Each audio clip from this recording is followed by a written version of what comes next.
He should have died long ago, beneath the ruin of worlds where the sky burns like a wound and the earth drinks only ash. A warrior stands alone against the endless night. His armor is broken, his blade chipped, his flesh carved with the memories of every demon he ever slew. And yet, he does not kneel. He was not born for peace. He was forged for the war that never ends. They say he came from another age, another dying world where gods bled and apostles crawled from darkness to feast on men. A wanderer cursed by fate, carrying a sword too large for reason and a hatred too old to name. And when he fell into the silence between galaxies, some whisper that the Emperor's dream itself found him. Now he marches beneath the black cross of the Templars, his fury sanctified by faith, his curse reborn as zeal. He does not pray. He does not forgive. He hunts the heretic, the mutant, the witch, and perhaps in each kill, he finds a fragment of the redemption he was denied. If Berserk's guts had joined the Black Templars, would he have found peace or simply a new eternal battlefield? Perhaps in the grim darkness of the far future, the man once called the Black Swordsman found his true home. In a universe where faith is armor and war is endless, every story leaves its mark upon the galaxy's scarred surface. If this vision of Berserk and Warhammer 40K's holy madness stirs your imagination, if you believe some souls were born to fight forever, then join us. Subscribe, share, and let your voice echo through the void. Each like and comment is another torch in the dark, another spark that keeps these forgotten tales alive. Now let us descend into the shadow where Guts' curse meets the Emperor's crusade. He fell through silence, through the cold dark between stars where even the warp seemed to hold its breath. His armor was shattered, his sword broken, his body flayed by battles long forgotten by time. Yet something within him, that stubborn ember that had survived gods, monsters, and madness where it refused to die. The wreckage that found him was drifting near the corpse of a forgotten world, its atmosphere torn apart centuries ago. The Auspex scanners of the Eternal Zeal, a Black Templar strike cruiser, detected only debris and echoes of ancient war. And yet among the detritus something pulsed, not mechanically, not biologically, something that radiated will. When the servitors retrieved his body, the crew recoiled. He was not one of the Emperor's children. He was smaller, frailer, a mortal man if man he was.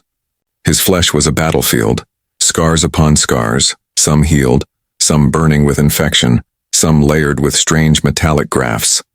Chains clung to his arms like pennants. His left arm was not flesh but a machine's mockery, powered by a core unlike any known pattern of Imperial manufacture. They dragged him before the ship's reclusiarch, who stared at the silent figure upon the medici slab. Is he a mutant? One asked. Or something worse? Neither, the chaplain murmured. He is wrath-given form. When they stripped away the remnants of his armor, they found a mark seared across his neck, a sigil that none recognized, though it stirred uneasy murmurs among the initiates. A brand that seemed to watch them, to breathe. The apothecaries scanned it. The data slates glitched, their displays flooding with static and half-heard whispers. The reclusiarch ordered all records sealed. If he lives, the Emperor wills it. If he dies, then so be it. But he did not die. Hours later, the man's eyes opened, black, empty, and filled with something ancient. He did not scream nor ask where he was. He only stared at the ceiling as if measuring its weight against his own pain. When they tried to restrain him, he tore through steel cuffs. When they raised bolters, he moved faster than human eyes could follow. It took a single word from the chaplain, enough, to still him, and then came the test. On the barren deck of the Eternal Zeal's training hold, the stranger faced 10 initiates. Each was a warrior bred from the Emperor's own gene seed, their faith and armor thicker than ceramite. The man had no weapon, only the broken hilt of his sword, a relic of a world none could name. When the gong sounded, they came at him as one. The first struck like a thunderbolt, but the stranger sidestepped, his body moving with fluid brutality. His prosthetic arm caught the strike, redirected it, and shattered the initiate's pauldron with a crunch that echoed through the hall. The next two charged. He ducked beneath one's chainsword, drove his fist into the other's helmet, and sent him sprawling. The Templars fought without hesitation, and yet they felt it, that sense of something unnatural, something outside even the Emperor's design. He fought not with technique but with fury honed into art. Every motion was violence distilled to its essence. Without pride or hesitation, when the last initiate fell, bloodied but alive, the reclusiarch approached. "You fight as one possessed," he said. "What is your creed?" The stranger stared at the floor, breathing like a man choking on ghosts. His voice, when it came, was hoarse, a sound dragged through centuries of rage. "Survive," he said. The reclusiarch studied him for a long moment. "Then you understand faith." Word spread through the ship's decks like wildfire. A mortal who had fought 10 Astartes and stood, a warrior whose blood burned hotter than promethium. To some he was a blasphemy, to others a sign. The High Marshal ordered him placed under observation. The chaplains called it divine mystery. The tech marines called it an aberration. But among the rank and file, a rumor grew that the stranger was no mortal, but a shard of the Emperor's own fury, cast adrift through time. He did not speak again for days. He ate little, slept less. When the chaplains preached, he listened but said nothing. When they prayed, he stared through the flames as though the fire itself was mocking him. In the dead hours of the ship's artificial night, he would walk the deserted corridors. Servitors would find him kneeling before the viewports, staring into the abyss, and whispering a name none could decipher. Then one morning, he was gone. The alarms rang through the eternal zeal. The stranger had breached the armory. When the Crusaders arrived, they found him standing amid the relics, holding a massive two-handed sword unlike anything forged in the Imperium, a weapon of dark iron, reforged from ship plating and wrapped in binding sigils made from his own chains. The chaplain did not order his execution. Instead, he watched. The stranger lifted the weapon with both hands, the blade humming faintly as if remembering something. The air around him thickened, not with warp energy but with will. "You would take up arms in the Emperor's name?" the chaplain asked. The man looked up, eyes burning with that familiar emptiness. "I take up arms," he said, "because I don't know how to stop." And in that single sentence, the chaplain saw both curse and blessing. The initiation began that day. The stranger was stripped of his remnants and anointed in machine oil and blood. Servitors burned away what remained of his old armor. A scribe etched his name into the rolls of the crusade, a name he had never spoken aloud, one preserved only in the whisper of the chaplain's voice. From that day forward, he would be known among the Black Templars as Brother Guts of the fallen world. They said that no mortal could survive what followed. But then again, Guts had never belonged among mortals. The Black Templars did not simply recruit him, they remade him. In the deep sanctums of the eternal zeal, beneath layers of sanctified plasteel and prayer-etched bulkheads, the apothecaries prepared the chamber for the most unorthodox initiation in the history of their chapter. This was no ritual of faith or ceremony of devotion. This was an experiment in pain, a question cast into the void. Could a man already broken be reforged into something divine? The Medici servitor strapped him to a slab of black adamant. Purity seals were pressed onto the cold steel beside his skin. Each seal bore the sigil of Dorn, of Sigismund, of the Emperor himself. The air was thick with incense and ozone as the first cut was made. Clean, practiced, without hesitation, they opened him like scripture. The apothecaries inserted the neural sockets and interface ports that would one day bond him to power armor, their augmetic tools whispering prayers to the Omnissiah. They grafted secondary organs, the catalepsian node, the ossa modula, the Laraman organ, but his body rejected them violently. His pulse surged, his veins blackened, and his body convulsed as if every memory of pain he had ever endured came flooding back all at once. The reclusiarch stood beside the Medici pit, reciting litanies over the screaming mortal form. "Faith is not granted," he intoned. "It is seized in blood and agony." Guts did not scream. He bit through his own lip, the blood pooling down his chin. His left arm, the mechanical one, shuddered and twitched, but even that resisted the tech priest's attempts to replace it. They deemed it HereTech design, but left it intact, unable to understand how it functioned. Days passed. Each new implant was a war between flesh and will. The Eternal Zeal's apothecarian became a battlefield. Guts' organs tore themselves apart and reformed in defiance of biology. Machines monitoring his vitals malfunctioned, their displays flickering with bursts of static and fragmented hymns. One by one, the Medici team stepped back, uncertain whether they were performing a sanctified miracle or crafting an abomination.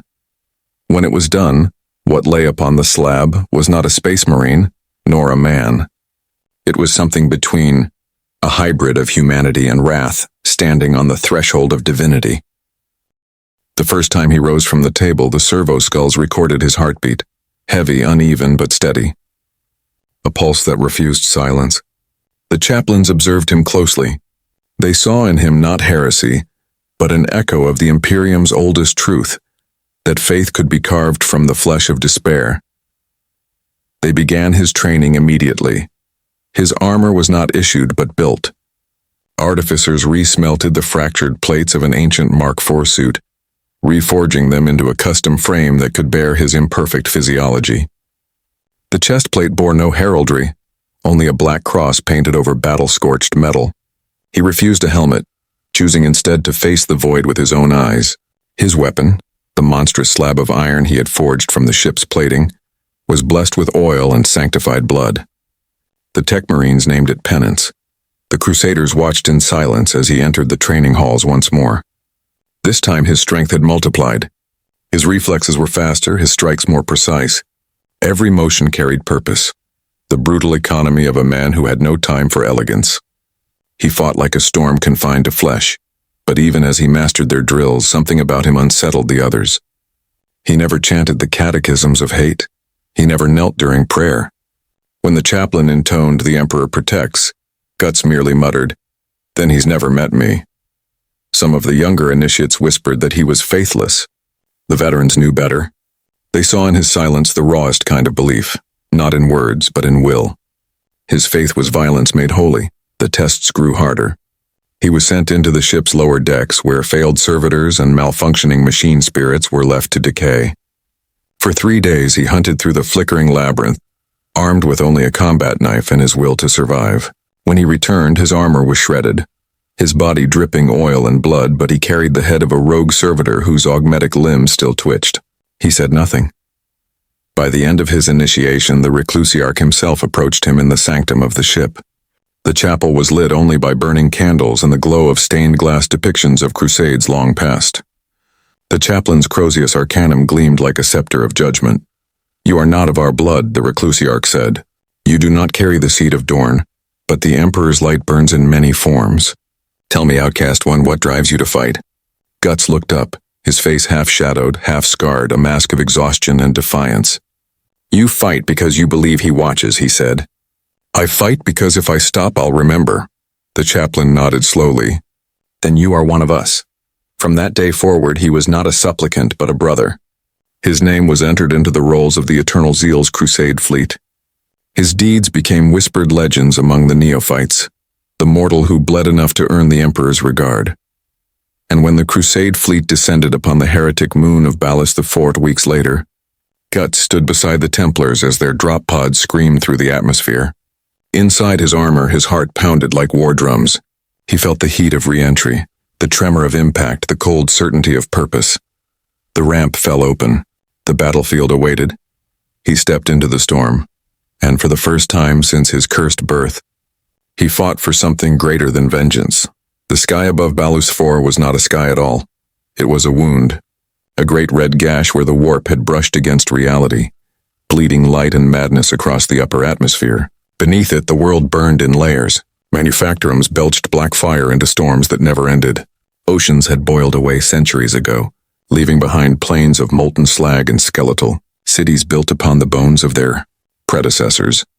It was here that Brother Guts of the fallen world took his first step as a Templar of the Emperor. Terase, Eternal Zeal's drop pods howled like meteors as they descended. Inside, the air was thick with static and incense smoke. Chains rattled across armor as the Crusaders recited the litany of hatred, their voices echoing like thunder through Vox grills. Guts did not speak. He simply rested both hands upon penance, feeling its impossible weight hum through the hull as if impatient to taste blood again.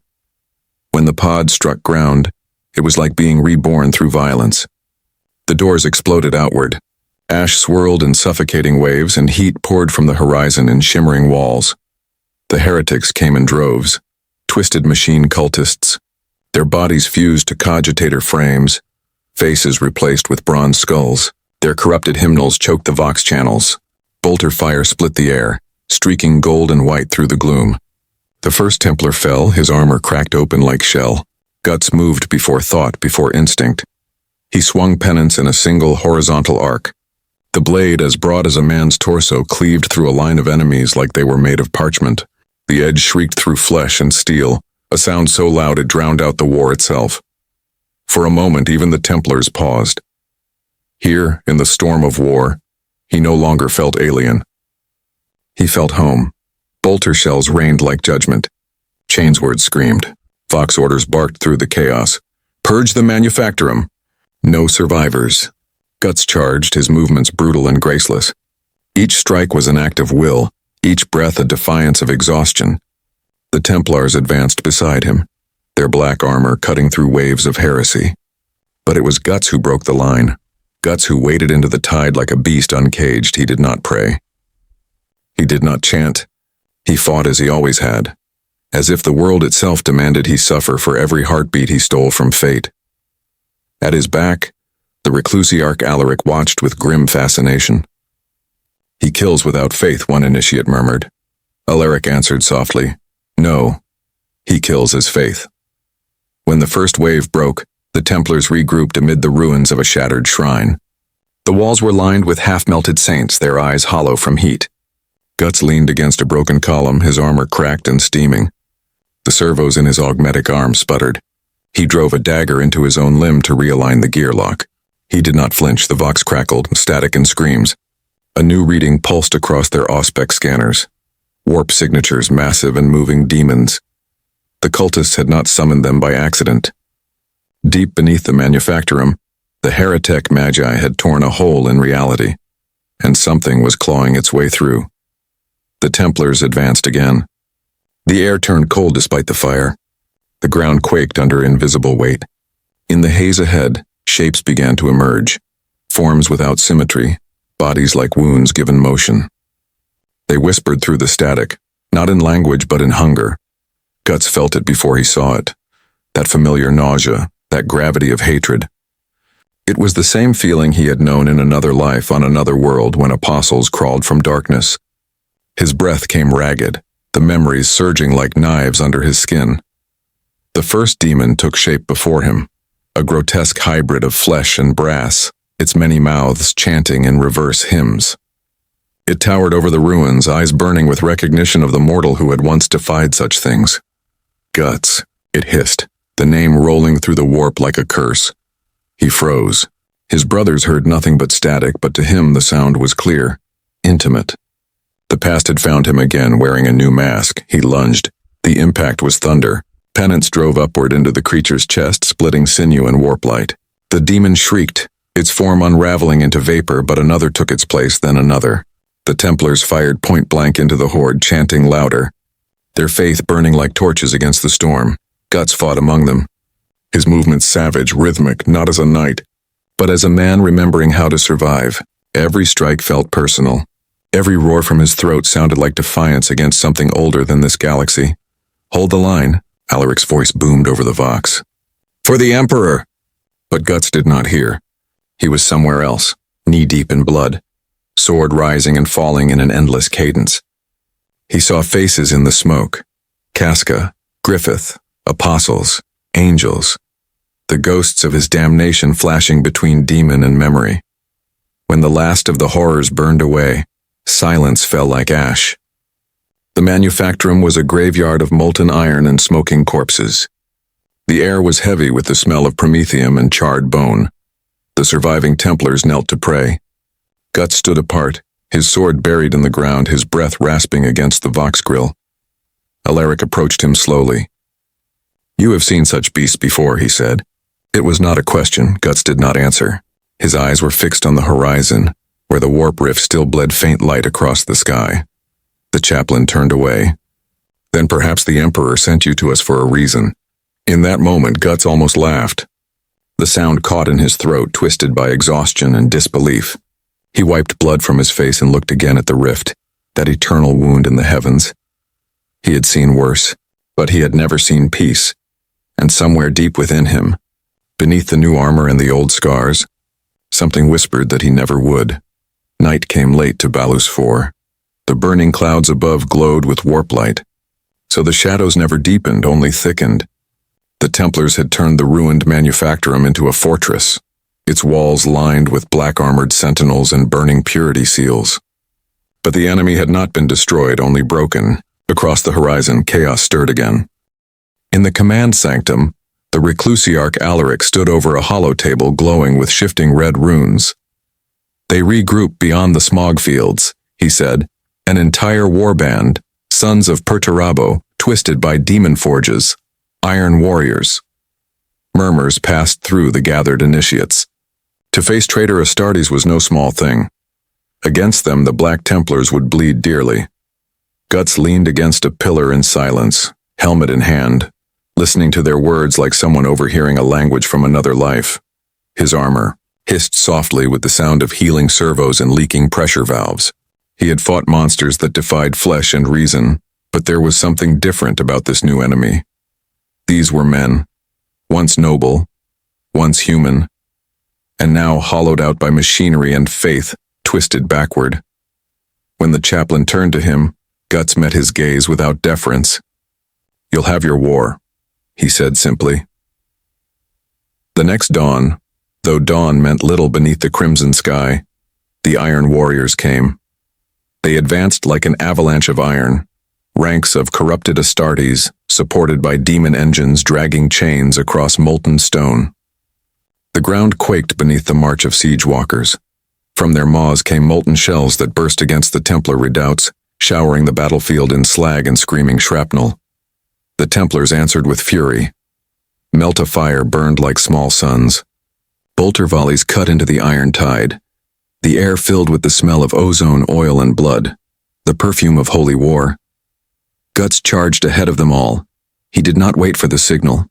He vaulted from the battlements into the storm, his blade raised, high, chain links from his armor trailing behind like the flayed banner of a fallen god. Bolter rounds exploded around him, their detonations flattening the ash dunes. But he did not slow. He had learned long ago that hesitation killed faster than steel. The first Iron Warrior met him with a power axe. Guts caught the blade mid-swing, his mechanical arm locking against the haft, sparks bursting in blinding arcs. He drove his forehead into the traitor's helmet, cracking ceramite, then rammed penance upward through the gorget, splitting helm and head alike. The corpse fell twitching, blood sizzling on the cracked ground. The second came with a chain fist. The noise screamed against his eardrums. Guts ducked beneath the blow, swung wide, and severed the arm at the elbow. He used the falling limb as a shield against the next volley, then crushed it beneath his boot. By the time the Templars reached him, he was drenched in machine oil and blood that steamed upon his armor. "By Dorn's hand," one whispered through the vox. "He's unstoppable." But he wasn't. He was burning. Every motion cost him. His augmented bones ached with the stress of his own strength. His heart hammered out of rhythm. Pain flashed behind his eyes in waves. But pain was an old companion.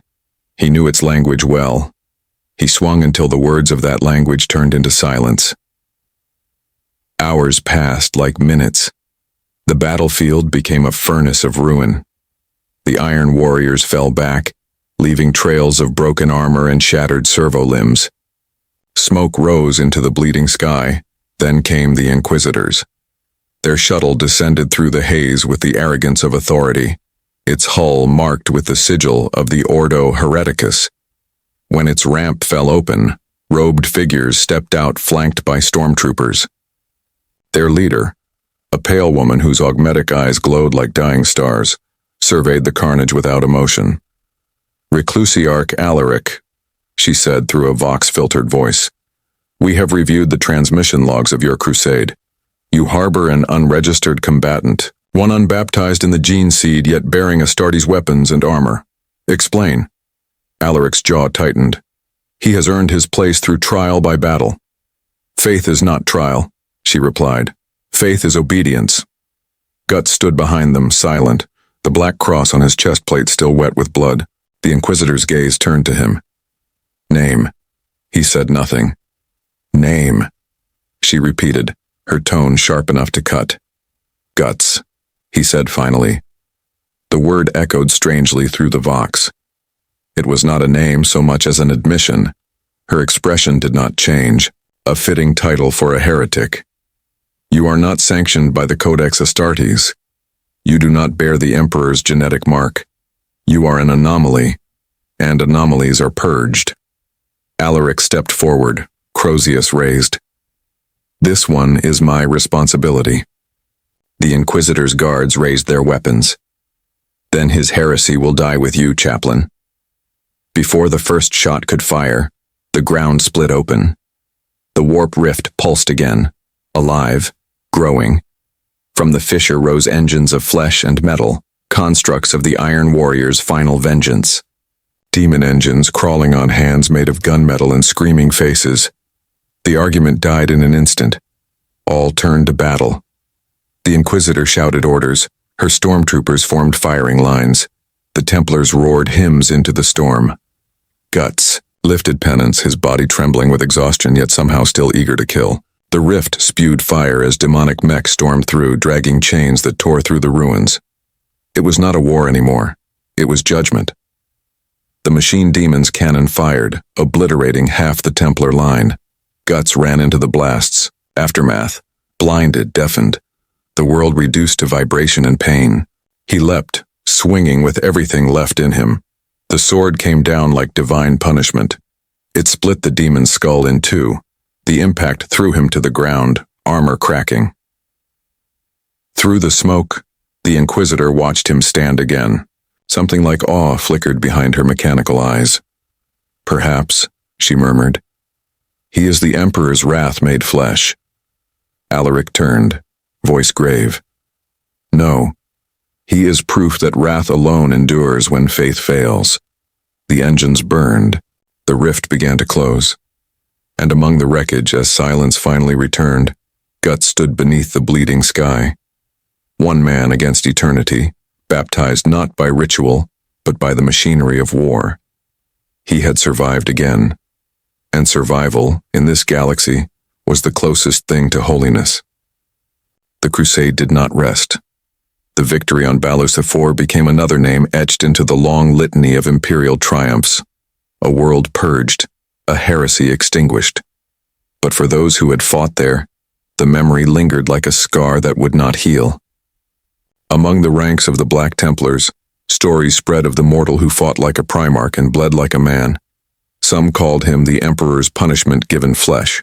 Others whispered darker words, that he was something that should have died long ago. On the eternal zeal, the whispers grew into doctrine. Every chapter fosters its legends, but none so divided.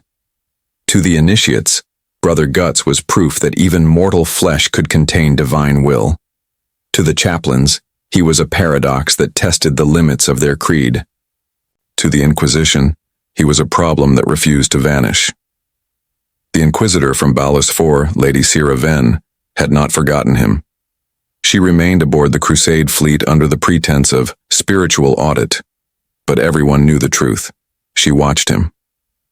Every motion, every word. She wanted to see if he would break. Guts ignored her. He had spent a lifetime under the gaze of monsters and gods alike. One more set of judging eyes meant nothing. He trained without pause. When the others rested, he remained in the armory, hammering dents from penance with his bare hands. When the chaplains prayed, he stood among them in silence, the flickering candles reflecting off his scarred face. War called again soon.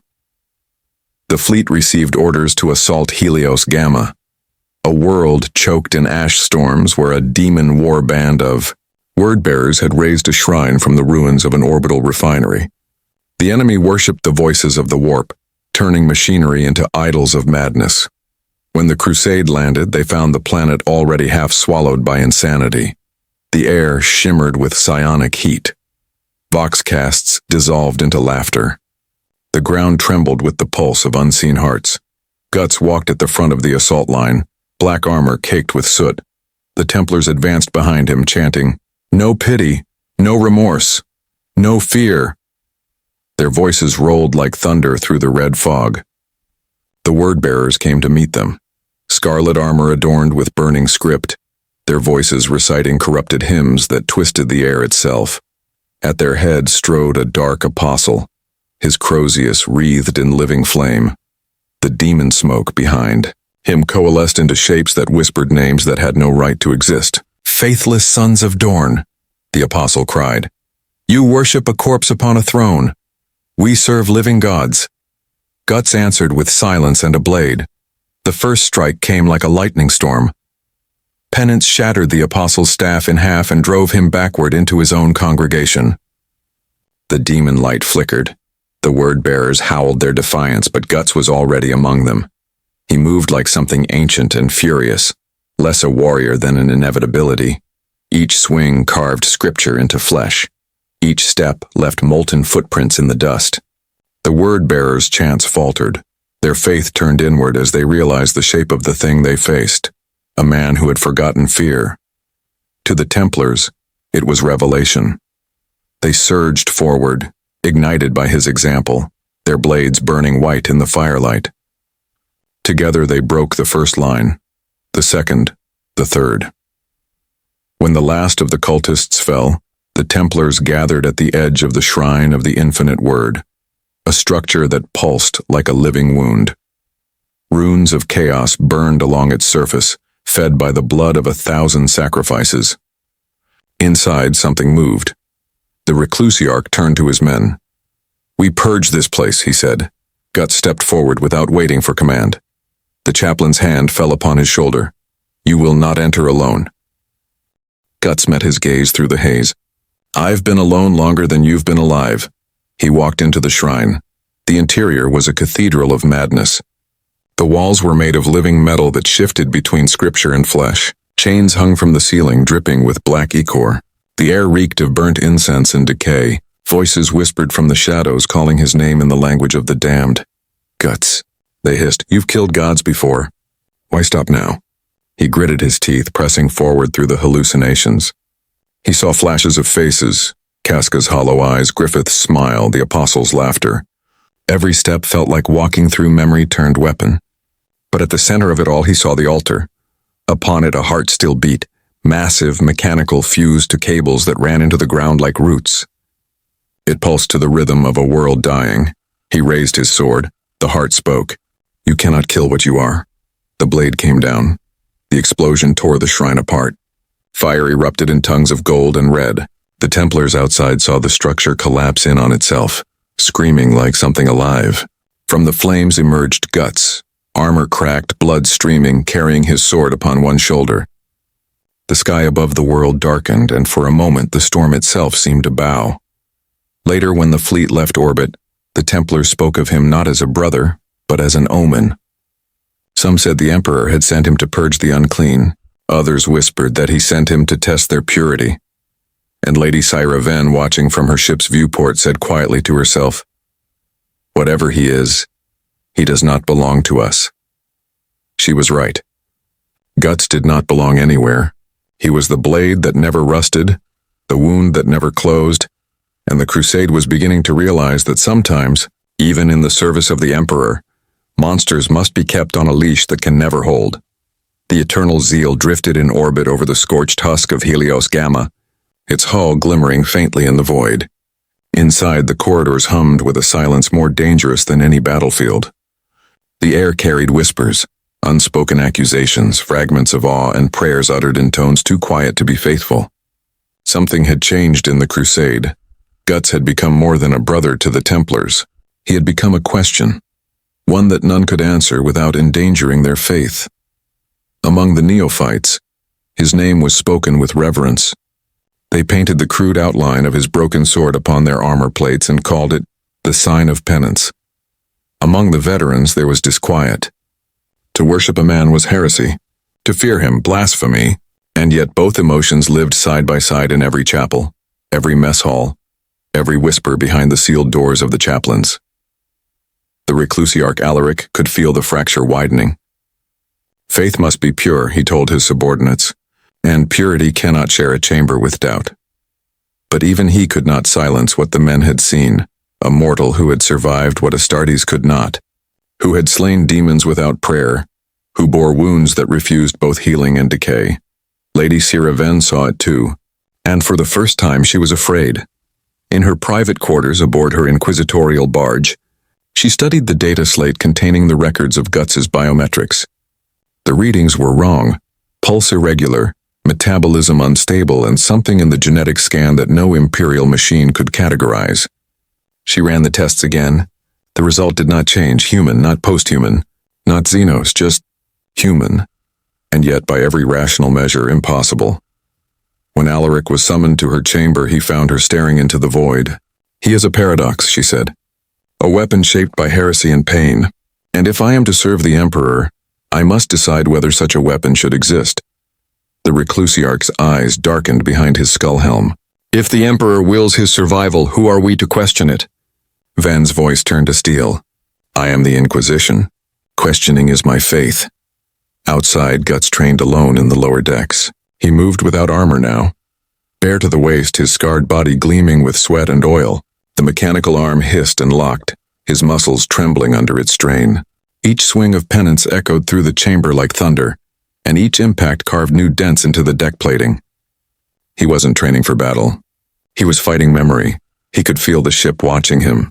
Its walls seemed alive, the machine spirits uneasy, their hum changing whenever he passed. Even the servitors avoided his path. Then came the summons. The Reclusiarch's chamber was lit by thousands of candles, their flames dancing in the recycled air.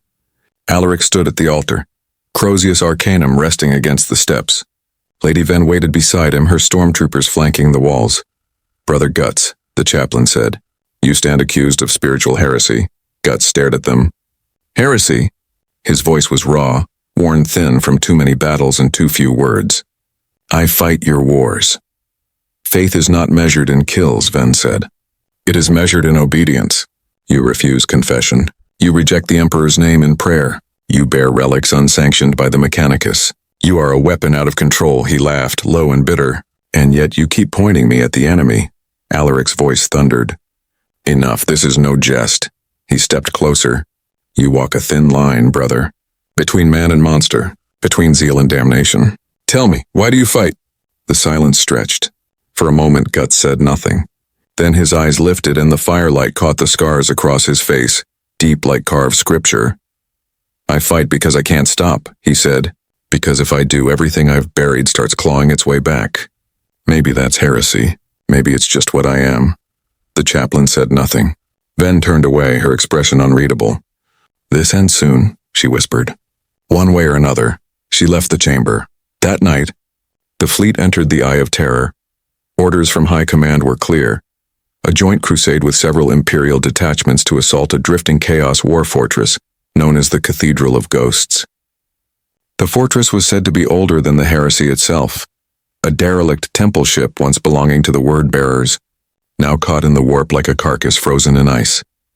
As the Eternal Zeal approached the coordinates, the void twisted. Stars bled light. Vox signals warped into whispers of languages older than mankind.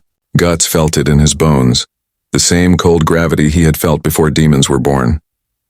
When he stood upon the observation deck, watching that monstrous silhouette drift in the abyss, he spoke softly to himself. So this is where it ends.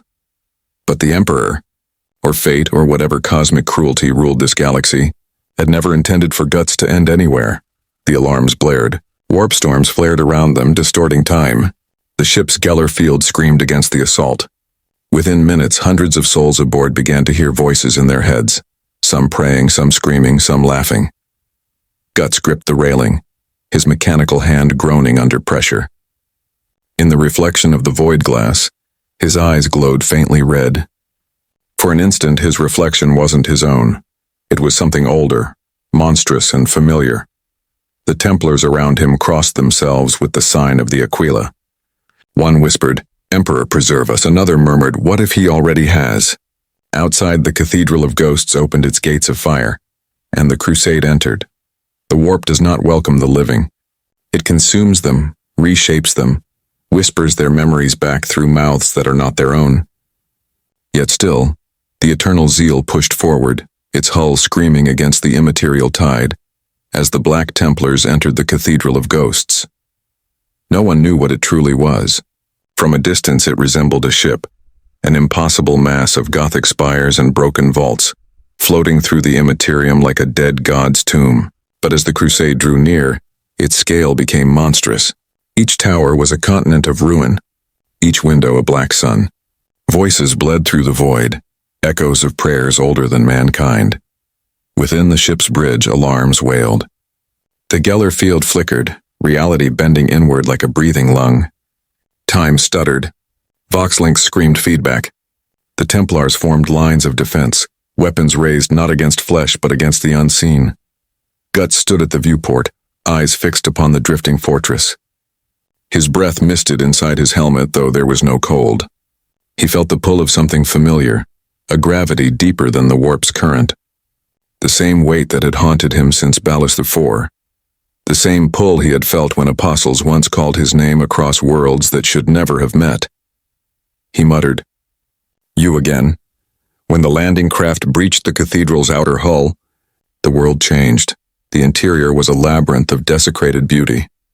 Cathedrals floated upside down, chained to one another by bridges made of bone and melted steel.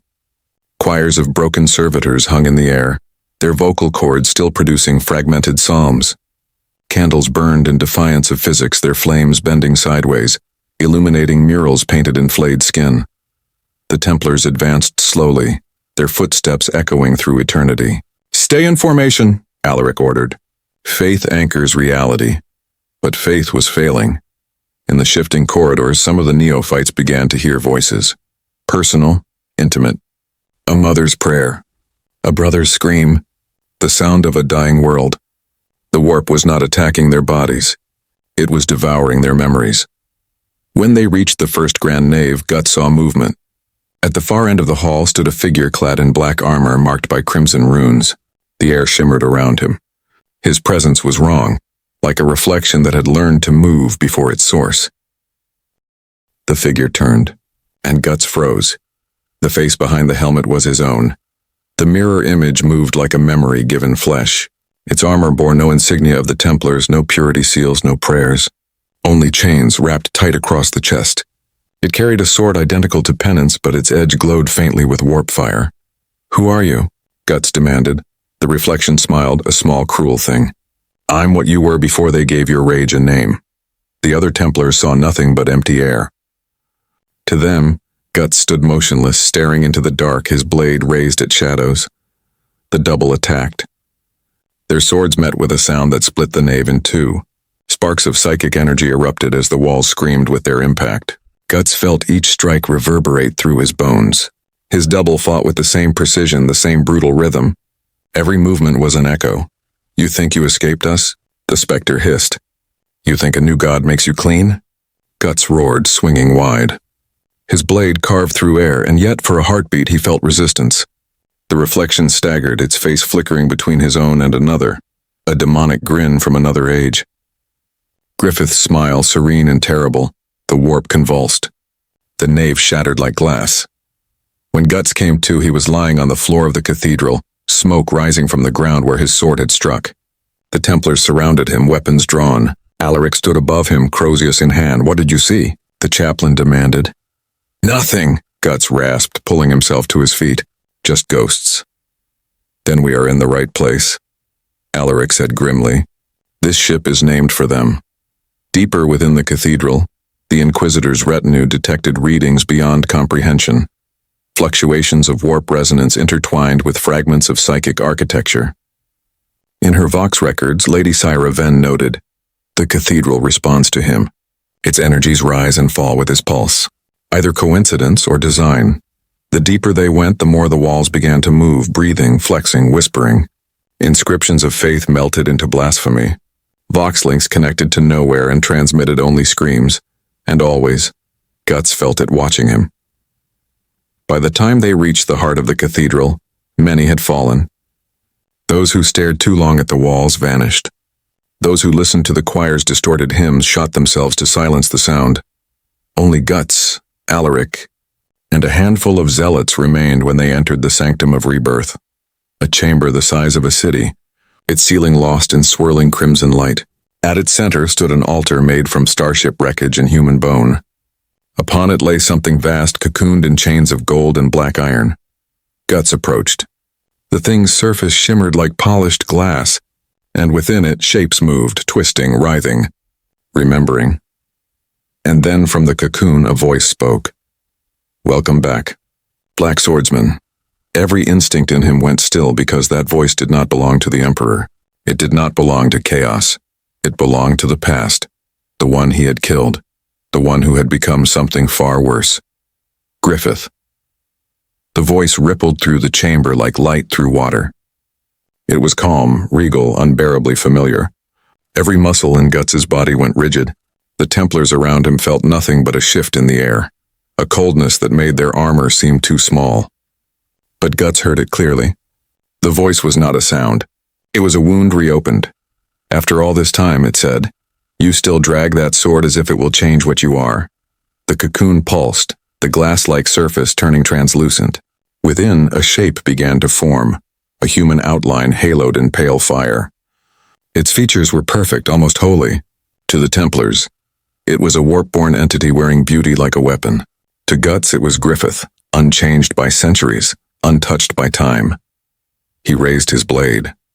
The whisper that followed came not from his ears but from somewhere inside the marrow of his mind. "Look at you," the apparition breathed. "A god's dog. You traded one divine chain for another. Tell me, Guts, does it feel different when you kill in his name instead of mine?" Guts swung penance with a roar. The blade struck the cocoon, splitting the air with a shockwave that hurled dust and fire across the chamber. The thing inside did not shatter. It laughed softly, not mockery but pity. Alaric shouted orders, but the Vox was dead. The Templars' Auspex readings flared into nonsense. Every candle in the sanctum burned black. From the cocoon's cracks, hands began to emerge. Not flesh, but memory given form. The faces of apostles, of demons, of every monster Guts had ever slain, crawled from the fractures, each one whispering his name in reverence. "You cannot kill the past," the voice said. "You carry it." Guts fell to one knee, pressing a gauntlet against his temple. His thoughts were splitting apart. The walls around him flickered. One moment the cathedral, the next, the ruins of old Midland, burning under the eclipse's crimson sun. He heard screams. He smelled the blood of the band of the Hawk. He saw Casca's eyes in that same endless moment of horror. Then, another sound. Cutting through the hallucination, the booming, unyielding voice of Reclusiarch Alaric. "Fight it, brother." The chaplain's Crozius blazed with golden fire. He struck the floor, and the wave of sanctified energy surged outward. For a moment, reality stabilized. The ghosts recoiled. The cocoon's light dimmed. Guts looked up. He wasn't alone. Alaric stood beside him, his black armor scorched, his faith burning like a star against the warp's darkness. "Whatever it shows you," he said through gritted teeth, "it's a lie." Guts rose, every movement defiant. "No," he growled. "It's the truth. The kind I've been running from," he charged. Penance met the cocoon again, this time sinking into it. The metal sang as cracks spread like lightning across its surface. Light burst outward, blinding, holy and infernal at once. The entity screamed, not in pain, but in revelation, "You cannot destroy me." It roared. "You made me." The cocoon exploded. The blast hurled Guts and Alaric across the chamber. When the light faded, the figure stood free. Wings of broken light stretching from its shoulders, face angelic and terrible. The Templars fell to their knees in instinctive awe. To look upon it was to feel one's faith unmade and rewritten all at once. It looked at Guts with eyes of pale fire. "You see, you and I are the same," it said. "We killed to define ourselves. The only difference is that I accepted it." Guts stood, his armor fractured, his face cut and bleeding beneath the helm. "You accepted it because you were too weak to resist it." The being smiled. "And you? You resist because you're too afraid to admit it's all you have left." The air around them thickened with power. The warp surged, distorting everything into molten glass and shadow. Alaric charged, Crozius raised, bellowing the Emperor's name. The entity swatted him aside like an insect. Guts attacked again, their blades meeting in a flash that tore the floor apart. Sparks fell like burning rain. He could feel the warp's pull in every swing, trying to feed on his rage, to turn it into worship. But he fought through it. He fought not for victory, but to refuse, he screamed. Each blow an act of rebellion against the gods. The demons, the Emperor, the universe itself. At last, he drove the blade through the being's chest. The cathedral convulsed. A storm of golden ash filled the chamber as the figure staggered, light pouring from its wounds. It reached for him, fingers brushing his faceplate almost tenderly. Still chasing shadows, it whispered. Still the struggler. Then it vanished, not dying but dissolving, its essence bleeding into the warp. The cathedral began to crumble. Alaric pulled himself to his feet, coughing blood. What was it? He asked. Guts looked at the fading light where Griffith had stood. Something that should have stayed dead. He turned to the chaplain. Get your men out. This place won't last. As the Templars withdrew, the cathedral's halls twisted behind them, collapsing inward. The warp storm began to subside, its hunger spent. On the bridge of the Eternal Zeal, Lady Syraven watched the readings stabilize, the impossible structure vanishing from existence. She whispered to herself. He killed a ghost inside the warp, and the warp screamed back. When Guts emerged from the drop pod hours later, his armor blackened and cracked. No one spoke. Even among warriors of faith, there are moments that silence prayer. He handed his sword to a servitor for repair. Don't bother polishing it, he said flatly. It'll rust again soon. The reclusiarch approached him slowly. Do you believe now, brother? Guts stared at the stars. I believe the fight doesn't end. That's enough. Summons do not travel quickly across the void. They arrive like verdicts. The message for the crusade carried the sigil of the High Lords and the seal of the Ordo Hereticus. It named no crimes. It offered no praise. It ordered the Eternal Zeal to Terra and demanded that one warrior, designated Brother Guts of the fallen world, present himself for judgment. The chaplains accepted it as duty. The neophytes whispered it as omen. Guts read it once and folded it into a crack along Penance's spine, where paper turned black with oil. Terra rose from the dark like a memory too large to keep. Rings of steel and prayer wrapped the world, a crown of shipyards and fortresses whose lights outnumbered stars. The fleet's approach corridor became a pilgrimage. Box channels carried only sanctioned hymnals. Even machine spirits sang. As the strike cruiser cleared the last cordon, the planet filled every view. Seas turned to hive, mountains swallowed by basilicas, the sky a cathedral of ash. No horizon, only history pressed into stone. He descended by black shuttle through storms of incense smoke and gunmetal cloud. Gun batteries watched without blinking. A custodian cohort met him at the embarkation dais, giants in auramite, their armor a living sun that turned every shadow honest. Their leader, Shield Captain Acastian by the runes on his pauldron, studied Guts without disdain and without awe. You will walk behind me, he said, voice like bronze striking marble. You will touch nothing that bears the Aquila. Guts nodded once. He had never been good with rules, but some places made even defiance kneel. The Imperial Palace did not have corridors so much as pilgrim roads. They crossed halls where banners the size of cities whispered of wars that had no names. They passed under frescoes whose paint was ground from the dust of sainted bones. Servitors chanted in octave choirs. Somewhere far below, forges beat time like a planetary heart. Every step turned his armor heavier. The weight wasn't gravity. It was meaning. They reached a cloistered arcade where the air went thin and clean. A line of veiled warriors stood there, silent figures bearing the rose and arrow badge of the sisterhood. When Guts crossed their threshold, the warp's background itch vanished. The old noise in his blood went quiet as snow. He realized then why these women were stationed here. They were absence given discipline. Their presence stripped the world to what it actually was. For the first time since the cathedral, the past could not speak through his teeth. He exhaled, harsh and unsteady as if a fever had broken. Containment, the shield captain said, reading the change in his gait without looking back. Some souls require stillness before judgment. They came at last to a gate too large for language. Its valves were night-black adamant overlaid with gold, a mountain that opened as easily as breath. The Eternity Gate did not creak. It parted the way the sea parts in stories men tell themselves when they wish to feel small. Beyond, the light changed. It wasn't brightness. It was the sense that everything unnecessary had been burned away. Custodians flanked the nave like statues of living ore. Tech adepts in chain-slung galleries tended engines that hummed like distant thunder. In that high-vaulted distance, a contralto choir wove a single note that threaded bones to purpose. The air smelled of sanctified oils and dust older than empires. They did not take him to the throne. No one does, not truly. Men are brought to a perimeter of terrible courtesy, a limit where awe becomes safety. They stopped in a gallery beneath a vast arch of black marble veined with white. Before them, at the end of a mile of sanctum and light, something rose like a mountain turned into a machine. Guts could not count its tiers. He could not scale its geometry with mortal sight. He saw only the idea of it.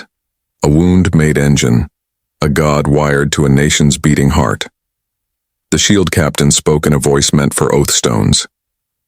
You stand on the edge of the master's will. You will speak the truth you carry. You will keep your blade down. Guts rested Penance's point on the floor. For once, obedience felt less like surrender and more like respect. He had met kings and monsters.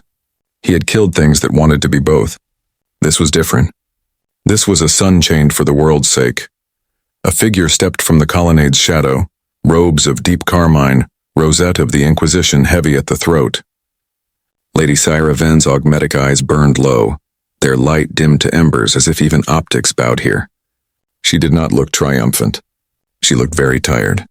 By right of office, she said, I present to the throne a contradiction.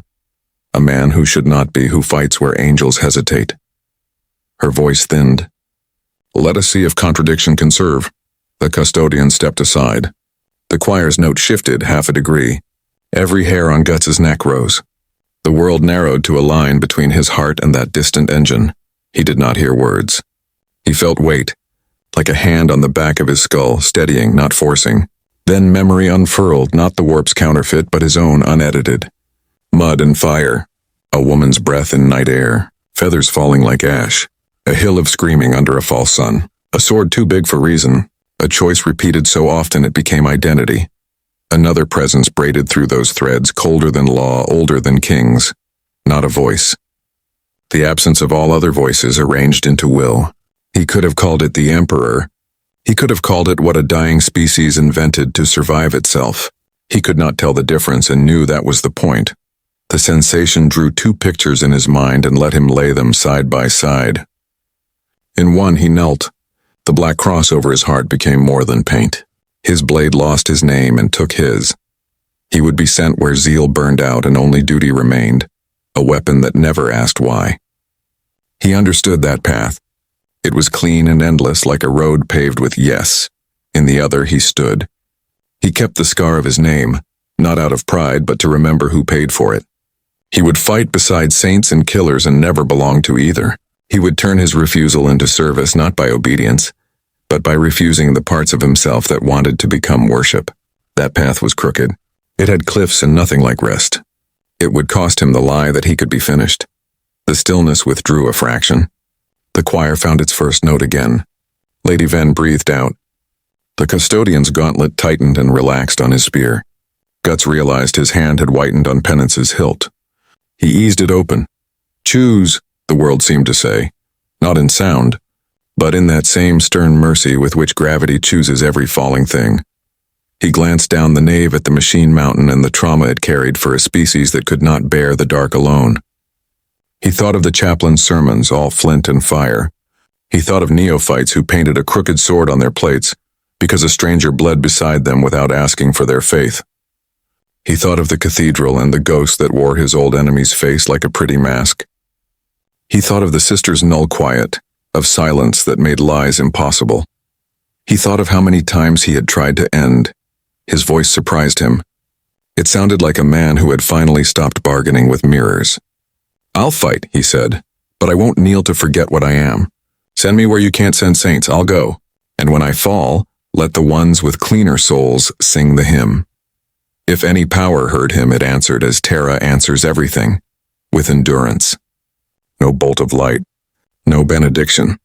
The custodian inclined his head by the width of a coin. Lady Ven's jaw trembled and then set.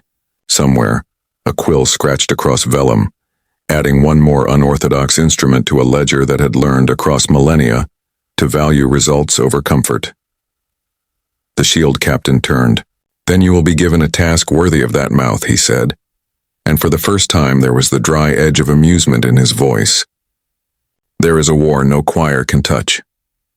They led him out by a different way, through chambers where the air tasted of ice and old iron, past vaults whose doors carried warnings in languages time had killed.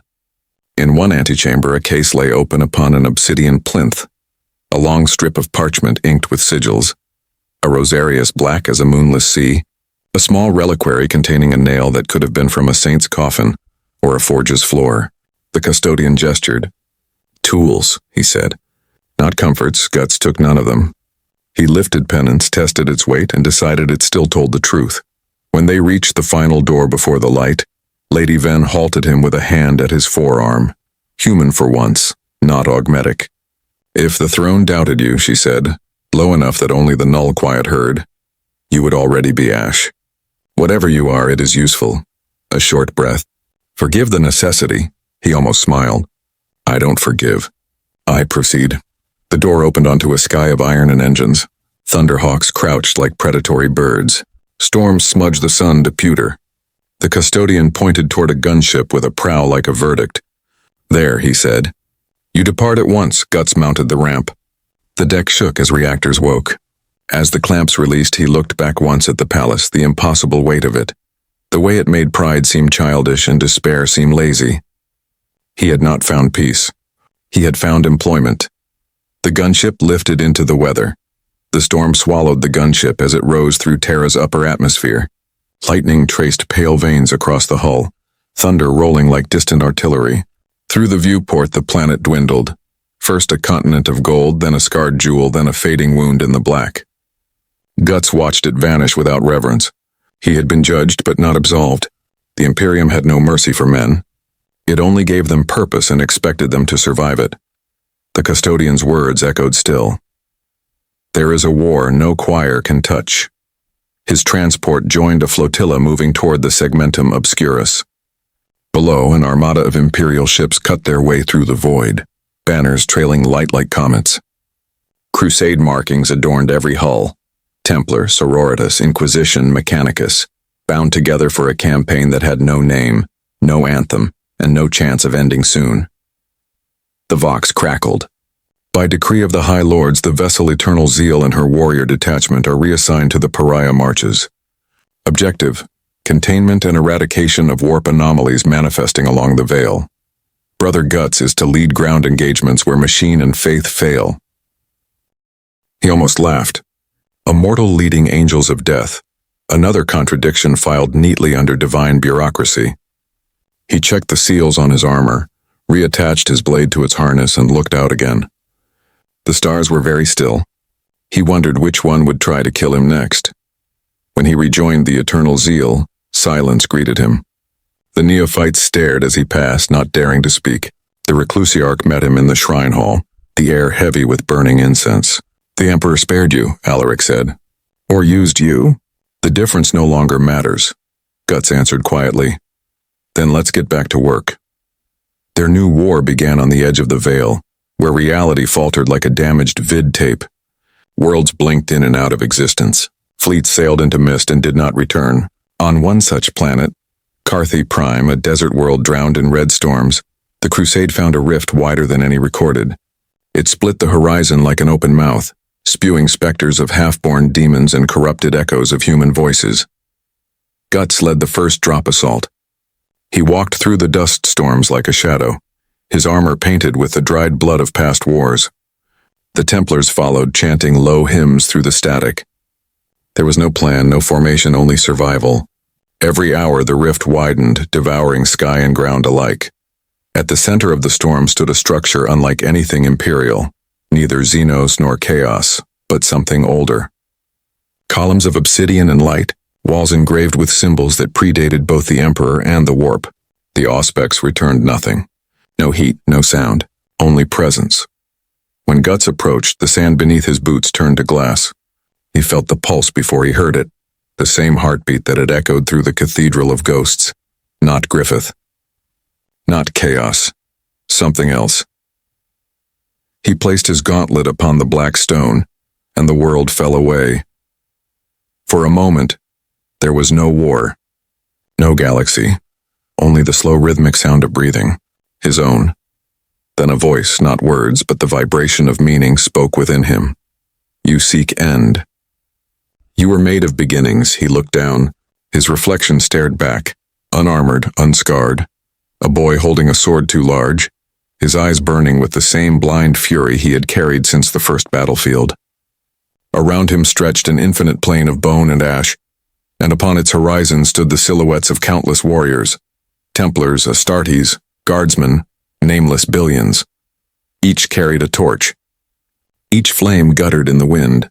"This is the Imperium," the voice said. Light preserved by exhaustion, he gripped the sword tighter. "Then why keep it burning?" "Because the dark is worse." A shadow moved across the plain. It was tall, winged, magnificent, Griffith again, or what remained of him, smiling with divine serenity. Behind him, legions of angels with broken faces stood waiting. "You cannot fight forever," it said. "Even your rage will rot into worship." Guts raised penance. "Then I'll die before I kneel." He swung and the vision shattered like glass. When he came back to himself, he was on his knees before the obsidian monolith. The storm had gone silent. The rift above was closing, drawn inward by unseen force. Around him, the Templars stared in awe. The air reeked of ozone and burnt prayer. The Reclusiarch's voice broke the stillness. "What did you see?" "Nothing," Guts said. "Just the same choice over and over." He stood, sword dragging behind him, its edge glowing faintly from the heat of whatever truth he had struck. Hours later, aboard the Eternal Zeal, Lady Ven received the final transmission from the surface. Anomaly contained. Casualties all but one. She stared at the message for a long time before signing her authorization mark. In her private log, she added a single line. "The Imperium does not understand the value of a man who refuses gods." Perhaps that is why it still exists. Weeks passed.